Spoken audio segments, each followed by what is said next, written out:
आई कशी असायला हवी आपल्याला वाटतं? मी फक्त आईबद्दलच नाही म्हणणार, म्हणजे नाही. सीमित नाही राहणार. हो. मी ओव्हरऑल बाईबद्दल बोलेन. नक्कीच. आपण स्त्रिया ना फार रिसेप्टिव्ह असतो आणि खूप जास्त गिव्हिंग नेचर असतं, नर्चरिंग असतो आपण.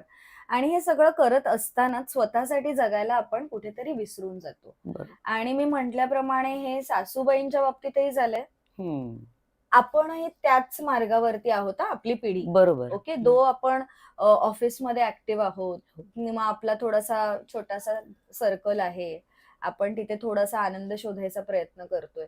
पण दमछाक तर होतेच आहे आणि त्या सगळ्यांचा सांगड घालता मी टाईम काय असतो, माझा पर्सनल स्पेस काय असतो, हे आपण विसरून जातो. बरोबर. ओके.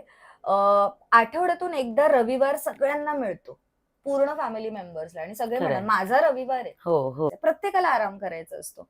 पण कधीतरी कोणी हे लक्षात घेतलंय का, की रविवार तिच्यासाठी हा डबल मेहनतीचा असतो.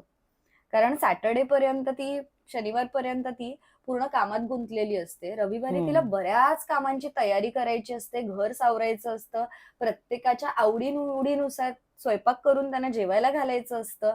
सो ह्या सगळ्यांमध्ये रविवार सुद्धा तिच्या हातातून निघूनच जातो. हं.